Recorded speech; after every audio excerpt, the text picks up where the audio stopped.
Bonjour tout le monde, bonjour Fanny. Bonjour tout le monde, bonjour Julien. Alors, lors de la précédente vidéo, on avait dit qu'on se serait retrouvé une fois qu'on aurait donc peaufiné nos soudures, protégé nos soudures et que... Et tant qu'à faire, souder. Voilà. Bah, de toute façon, sur les protèges, c'est que c'est fait.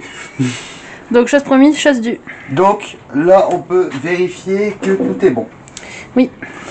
Alors, à ça, oui, c'est costaud, c'est sûr, ça en a fait la preuve. Ça tient. Donc tout est assemblé. Voilà. Tout est soudé. L'assemblage, la soudure, c'est bon. Tout est protégé. Voilà. En redressage, il nous restera que cette zone-là à redresser, mais ça c'est... J'ai envie de dire du pipi de chat. Exactement. Comme on dit chez nous. Qu'on redresse cette partie aussi. Oui. Exactement. Oui, parce qu'en fait, du coup, on devait pas démonter l'aile, mais au final, quand on a essayé de poser la traverse supérieure ici, là, ça se posait nickel. Par contre, là, il y avait du décalé au niveau des trous de vissage. Voilà. Du coup, pas le choix, on a dû enlever l'aile. Bon là, ici, quelque part, ça peut en témoigner qu'on a dû redresser. Mais ça, c'est pas grave. De toute façon, la chose principale du moment, c'était la traverse. Exactement. Et c'est fait. C'est fait. Maintenant que notre petite voiture retrouve un peu une forme, où ça, c'est fait. Nos prochaines étapes pour ici, ça va être donc de repeindre tout le devant. Oui. Voilà, quand même que ça soit propre. Ah oui, et on a oublié de préciser qu'on avait posé déjà tous les éléments à brut sur la caisse. Oui. Et tout est nickel. Les réglages sont nickel. Voilà, bah on l'a posé à brut, bon on n'a pas non plus tout reclipsé. Non, on a mais juste franchement, posé. ça se présente nickel. On a juste posé la traverse supérieure, les phares, le pare-choc, les ailes et le capot. J'ai envie de te dire que ça va être une bonne caisse. Oui. Alors à ça, en voyant que tout se passe bien, bon donc ici comme on l'a dit, ça va être l'étape où on va remettre un coup de peinture, mais bon, vu que c'est une voiture qu'on va reprendre dans l'atelier pour dire de la personnaliser vraiment à 100% quand on sera sur ce projet là. Oui. Ce qu'on va faire, c'est que de toute façon la peinture, on sait que on va lui refaire une peinture complète. Donc en attendant, on va repeindre nos éléments donc à la bombe.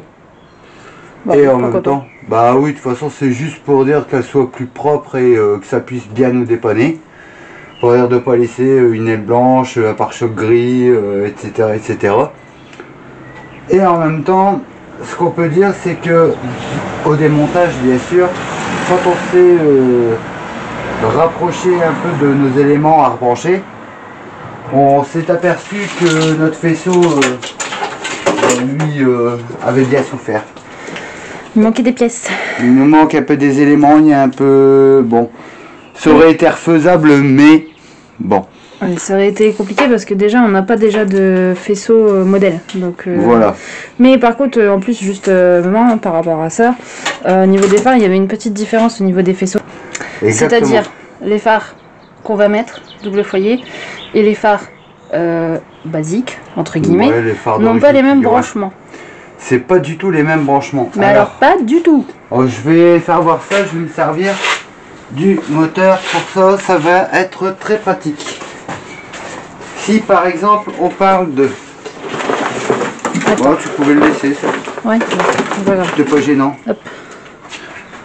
Ici par exemple... Donc ici c'est les double foyers qu'on va réinstaller sur la voiture. Voilà. Et ça, en fait, ici, nous avons donc les simples foyers basiques. Voilà. Alors, ici, on a directement le branchement pour l'ampoule. Ok, d'accord. Mais ici, c'est deux fiches spécifiques. Voilà, tout en sachant que déjà celle-là, l'ampoule est intégrée dessus. Bon, en même temps, ça, c'est normal, c'est une HB3. Et normalement, celle qui se met ici, c'est du H7, normalement. Donc à ça, il nous fallait donc les prises spécifiques qui se raccordent au faisceau. Voilà. Et en même temps, vu qu'on savait pas non plus ce qu'il y avait à l'origine sur le faisceau du véhicule, je pense qu'il y a eu, il y a déjà eu avec les deux chocs, il y a dû avoir déjà deux montages différents. Ouais, parce qu'on a retrouvé les faisceaux de prise des classiques. Ouais. De ceux-là. dans un carton dans la voiture.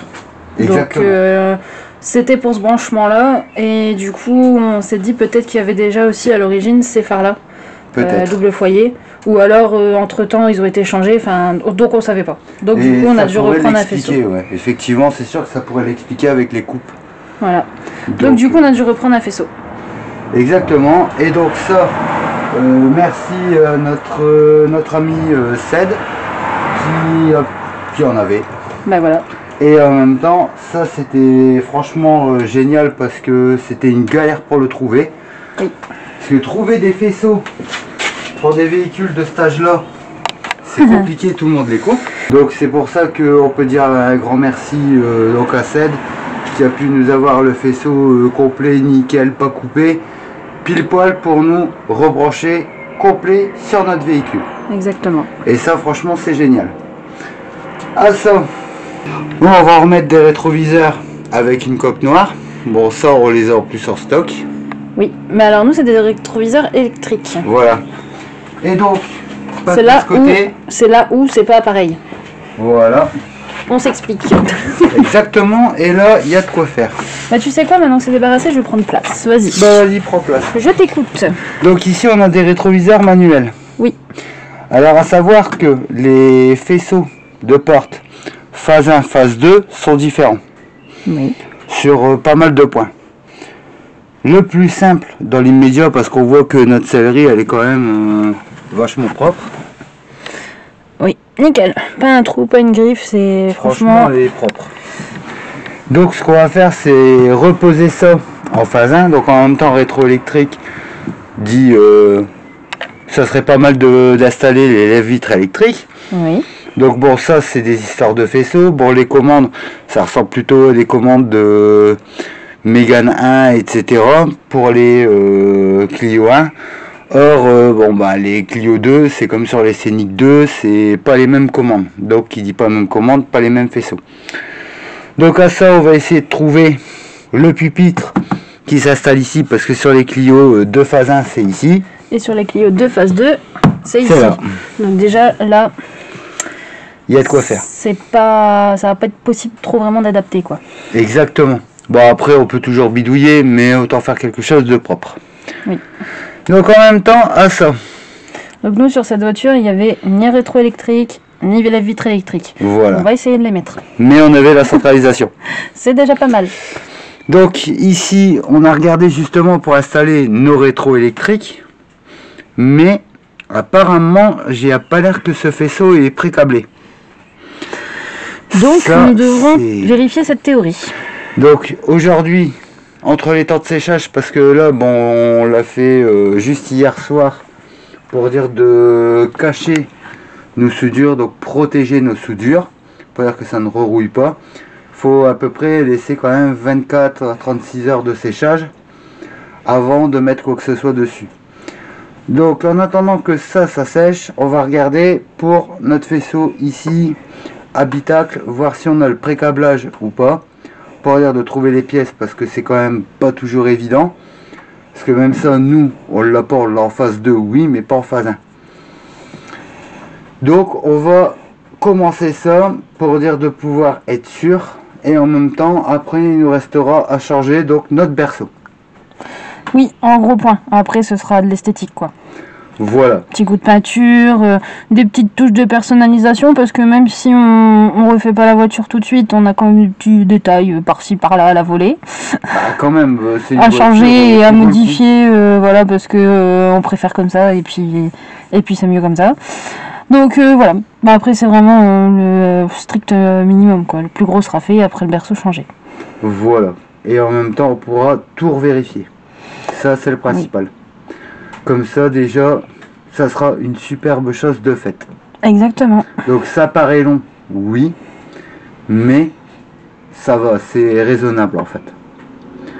Donc, maintenant, à ça, on va démonter notre casquette de tableau de bord pour voir exactement ce qu'il en est.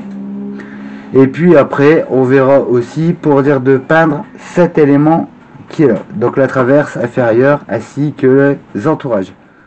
Bon, chers amis, nous avons déposé la casquette de tableau de bord. Bon, casquette de tableau de bord, c'est pas terrible à démonter là-dessus, c'est à peu près le même principe que le phase 2. On a une vis qui vient, qui est ici, donc il suffit juste de tirer le joint sur le côté des portes pour dire de le voir. En même temps, ici, le long du pare-brise, dans l'aérateur, on en a un là, un deuxième au milieu, et ici, la troisième qui est ici, puis bien sûr, la cinquième qui est ici. À ça après, donc démonter le cache volant pour accéder justement donc à ces vis là, donc une et deux, et après ça s'en va. Manque de peau, on s'est dit qu'on pouvait y voir quelque chose, mais ici, eh ben on va dire néant, et en même temps pas l'ombre d'un bout de faisceau qui pourrait ressembler à ça. Parce que normalement sur le phase 1, la commande pour les rétroviseurs électriques c'est ici, mais dans certains cas elle peut s'y trouver sur le panneau de porte comme sur les phases 2, mais en même temps là on voit bien que on n'a aucun pré-câblage, ce qui est étrange. Tout ici de la boîte à fusibles est pré-câblé, tous nos relais en dessous ils sont également. En même temps ici, vu de l'autre côté, c'est pareil, on voit pas beaucoup plus qu'autre chose, donc il va falloir qu'on démonte le tableau de bord complet pour essayer de voir notre histoire de faisceau. J'ai pas l'impression que ça va être une chose facile. Moi qui pensais tout simplement, parce que je me disais, bon, vu qu'elle est centralisée, on aura peut-être une sorte de pré-câblage, mais non. Donc je pense qu'il va falloir qu'on change le faisceau pour juste rajouter ça. Mais bon, c'est pas grave, c'est bien d'avoir des vitres électriques et des rétros électriques. Donc tant qu'à faire, autant le faire. Tant que c'est possible, surtout quand on sait qu'on peut l'avoir. Donc agissons pour ça. De mon côté maintenant, qu'on a pu démonter le tableau de bord pendant le temps de séchage, je vais pouvoir me remettre ici moi sur la traverse qu'on a reposée. Je vais la nettoyer, la poncer, la panne. Là Fanny démonte les derniers équipements du tableau de bord qu'il faut qu'on enlève, et donc après c'est parti, on continue. Alors bilan de la journée. Ben, de mon côté, ça va. Léger nettoyage, léger ponçage. Bon là j'ai placé une première couche parce que c'est un produit qu'on essaye, parce que bon, en même temps, comme on l'a dit pour la vidéo, on allait repeindre nos éléments de carrosserie qui nous restaient à repeindre, tels aile, capot, pare-choc, calandre, mais avec une peinture à la bombe vite fait. Franchement, on m'a dit d'essayer celle-là. Franchement, j'ai envie de te dire que rapport qualité-prix, rien à dire. Et tout ça pour moins de 5 balles la bombe. Ouais, parce que c'est des bombes de 500 ml à 4,90 je crois. Quelque chose comme ça, ouais. C'est un truc comme ça. Mais bon, de toute façon, du fait qu'on devait refaire la peinture, mais pas tout de suite, une fois qu'on serait dessus pour principalement l'esthétique extérieure, on va dire ça comme ça. Oui, et vu ce qu'on va faire dessus. On va pas se prendre la tête à claquer des 1000 et des 100 pour repeindre une calandre et des éléments qui seront peut-être même plus là après. Donc c'est juste là, histoire de... que ça soit un peu plus propre. Voilà, d'uniformiser le bazar, quoi. Exactement. Et en même temps, regarde. Tu vois, là, je vais juste faire comme ça un test. Bon, là, c'est parce que j'ai passé une première couche, mais voilée léger. Oh, c'est quand même propre, hein. Bah ouais. Tu vois, là, je l'ai fait la descente. Déjà en une seule couche. Franchement, elle couvre bien, tu vois, on peut pas dire. Ah, puis là, pour le contraste, on peut pas faire mieux, quoi. Noir sur blanc. Ah, franchement, tu vois, bon... pourtant on m'avait dit ouais fais gaffe quand même parce que des fois avec le gaz c'est pas top, ça projette mal, mais bah, tu vois, écoute, là, franchement, nickel, hein. C'est donc nickel. tu vois franchement j'ai envie de te dire que c'est pas mal. Puis en plus la dernière fois pendant que tu faisais les soudures, j'avais déjà amorcé le ponçage. Ouais. J'avais déjà poncé la calandre. Allô, combien 600 tu m'avais dit, c'est ça? Ouais. Et j'ai fait du coup la calandre, les charnières de capot, parce que ça on avait dit qu'on allait les changer sans savoir si elles avaient pas vrillé ou quoi. Mais au fil du temps qu'on a avancé sur la voiture, on a vu que le côté gauche du coup avec le choc ça avait un peu bougé. Donc du coup on a bien fait, on avait pris les charnières de capot, donc toujours blanches. Donc on va devoir les repeindre aussi. Donc ça là je les avais pensé, et j'avais pensé aussi l'aile qui va arriver là. Oui, mais en même temps, comme ça sera fait, et puis bon, il n'y aura plus qu'à peindre, et on le fera avec ça, ça sera propre, ça sera préparé correctement, donc même si après on garde des éléments, mais vu ce qu'on va faire, je pense qu'on va peut-être conserver des parties, mais pas tout. Voilà, donc du coup c'est pour ça, on n'a pas claqué des 1000 et des 100 dans la peinture. Exactement. Puis en même temps, tu vois, il y en a largement assez. Et puis c'est pas parce que ça coûte moins cher que c'est pas forcément mieux, hein. Franchement, elle va bien, elle se place bien, elle couvre bien. Franchement, pour le prix, tranquille. Pour un truc à faire à l'arrache, c'est bien.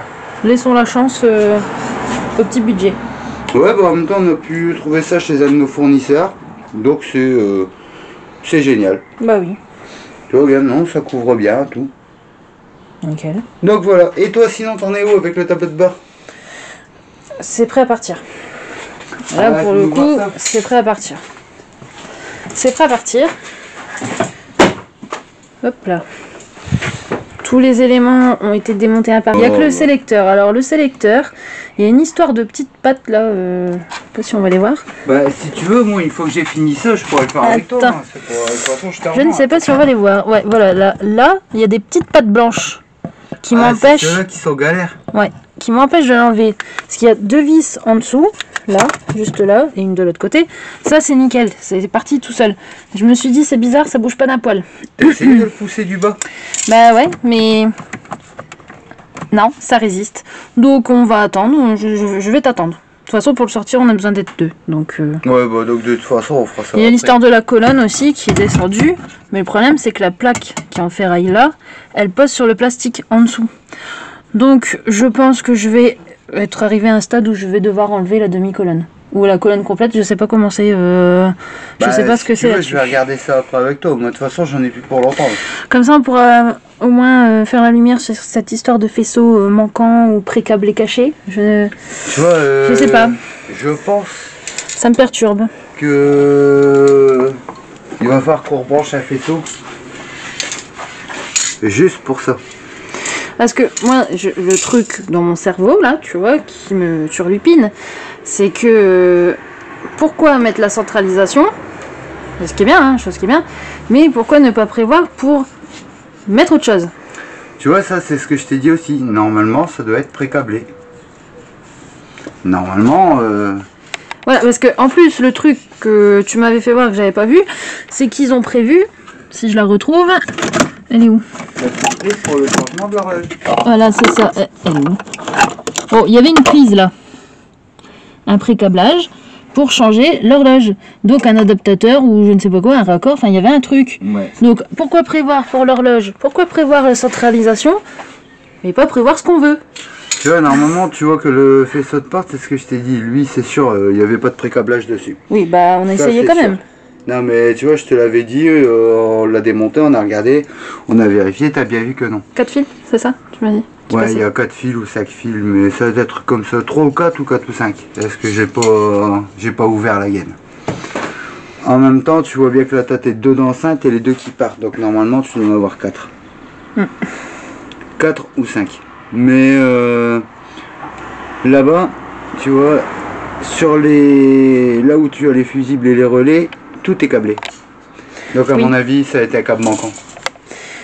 Alors j'espère que sur ce coup-là, on aura un petit peu de chance dans le sens où il y aura une prise, un raccord comme il y avait pour, comme il y a pour l'horloge, caché dans un coin, mais bien caché. C'est fort probable. Donc j'espère. Franchement, je te jure, j'espère. Ce serait cool. Mais je sais que sur ces faisceaux-là, déjà sur les Mégane, quand on les faisait, je sais déjà qu'on pouvait rajouter des câbles. Parce qu'il y avait des câbles. Quand tu voulais rajouter l'horloge avec la commande au volant. Ça, oui. Je sais que c'est le même, quasiment les mêmes principes. Donc il doit nous manquer juste une partie de faisceau ou quelque chose comme ça. Ou alors c'est encore la vieille école. On va dire ça comme ça. Mais au moins, ce sera notre façon de le voir. Oui. Bon. On peut pas tout savoir non plus d'un coup. Hein. Je vais finir ce que je suis en train de faire. Oui. Et ensuite, je te rejoins là-dessus. Bon. On est enfin venu à bout. Bah, en fait, on a fait beaucoup plus que prévu. Oui, donc du coup, à la base, quand on avait commencé la voiture, on s'est dit le tableau de bord, on va pas y toucher. C'est surtout l'extérieur à faire. Mais, mon cher collègue ici présent a voulu installer rétroélectrique et vitre électrique qu'il n'y avait pas dans le véhicule, donc du coup, il nous a fait désosser la voiture. Faut bien avouer quand même qu'avec une centralisation, c'est toujours bien d'avoir les vitres électriques et les rétroélectriques. Ouais. Bon. Donc du coup, comme on disait tout à l'heure, le pré-câblage de l'horloge que j'ai retrouvé ici présent est ici. Donc en démontant ce fichu tableau de bord, n'est-ce pas? Oui, bon, d'accord. On n'a pas trouvé de fil indépendant. Non. Voilà, donc on a carrément tout démonté, on a cherché au fur et à mesure, mais pas de fil. Donc petit aparté.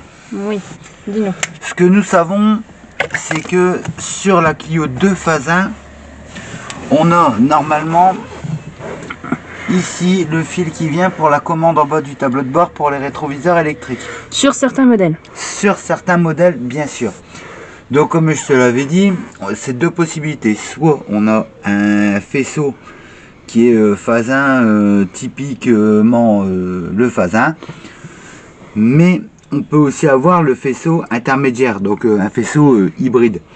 Et donc en fait, normalement sur la Clio 2 phase 2, on a la commande rétroélectrique, vitre électrique sur la porte.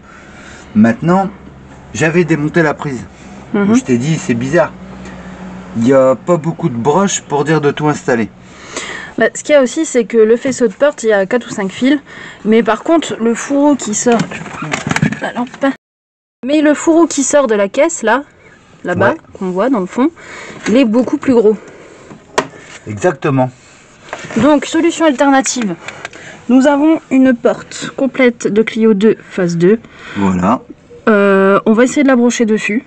Voilà. Et voir si rétroviseur et la vitre électrique, ça fonctionne. C'est le plus simple.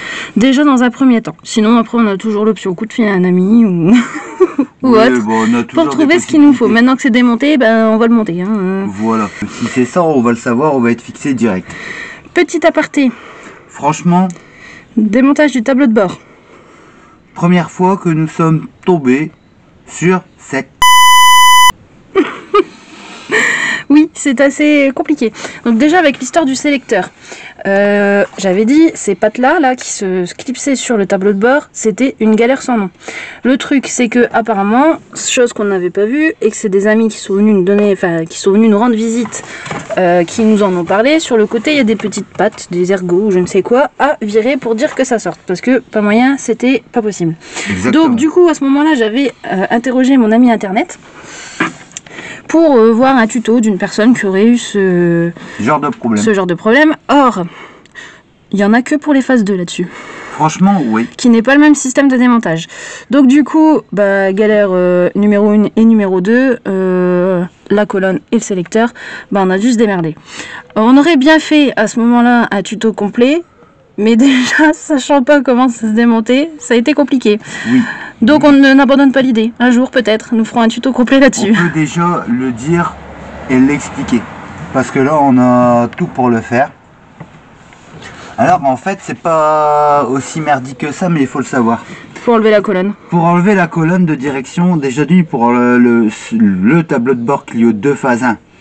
Surtout si vous avez cette plaque métallique. Ne cherchez pas. C'est une belle... On l'enlève. Faut virer la colonne d'abord parce que sinon on peut pas sortir le tableau de bord. Non. Et sur toutes les Clio 2 qu'on a faites, il n'y avait pas cette plaque. Aucune qui avait cette plaque. On n'a jamais eu de galère à sortir le tableau de bord en laissant la colonne. Mais là franchement, à savoir. Donc le sélecteur, il faut enlever les deux petits clips en fait qui le tiennent, qui sont sur les côtés, et les deux vis qui sont en bas du tableau de bord. Voilà, les deux là. Ouais. Alors du coup la plaque de la colonne tape là-dessus. Donc on a tout essayé. Bah, on le voit là. Oui. malheureusement. Ouais, mais ça serait pas. On a tout essayé, on s'est dit, bon ça, on a vu le peu de vidéos qu'on a trouvé, la colonne était toujours en place, mais le tableau de bord n'était plus là. Exactement. Donc on s'est dit, il y a un truc, on a essayé, sauf qu'après, on a vu qu'il n'y avait pas cette plaque métallique sur la colonne. Exactement.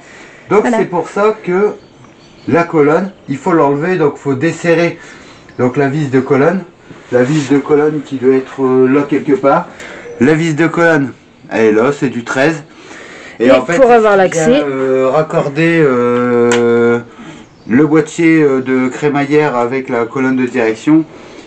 En fait, le plus simple, c'est l'accès que tu peux faire voir là. Voilà, donc l'accès qui se trouve juste ici. Donc là, on est moyeu, étrier et tout ça. Et là-bas dans le fond, voilà, donc là, nous avons le soufflet. Donc, bien sûr, on est tombé sur une vidéo où le monsieur n'avait plus le soufflet. Donc, c'était pas trop la galère. Ouais. Mais nous, le soufflet étant en place, par chance, il n'était pas fixé vraiment bien comme il faut. Voilà. Et donc voilà. C'est quand même l'avantage. C'est la seule petite galère qu'on peut avoir au niveau du démontage de la colonne. En même temps, il fallait le savoir. Bon, en même temps, ce qu'il y a de bien, c'est que là, la peinture, elle a largement le temps de sécher. Ah bah oui, ça c'est clair. C'est tout l'avantage. Mais maintenant, ce qu'on va essayer directement, c'est de poser, de brancher, une porte phase 2. Voir si c'est les mêmes branchements, vu qu'il y a les deux montages. Soit sur la porte, ou soit avec le réglage de rétro, qui est sur le bas du tableau de bord. À cet endroit-là. Niveau du 2 phase 1. Comme ça, en faisant ça, ça éliminera déjà une option. Exactement. Bon. Donc on se retrouve juste après avoir été chercher la porte. Ça marche pas. Néant. Enfin, du moins, si ça marchait. Mais bon, ça fonctionne pas, c'est sûr. Non. Que dalle. Il faut arrêter de rêver. Je te le dis direct. Ah bah oui, ça forcément, tout a été branché. On a remis la batterie, rebranché les masses qu'il fallait, etc. Et rien. Mais, chose à expliquer. Et primordial aussi. On est bien pré-câblé. On est pré-câblé partout. Ça, c'est sûr. En même temps, nous, on est bien pré-câblé pour le 2 phase 1, mais vers le 2 phase 2. Pourquoi?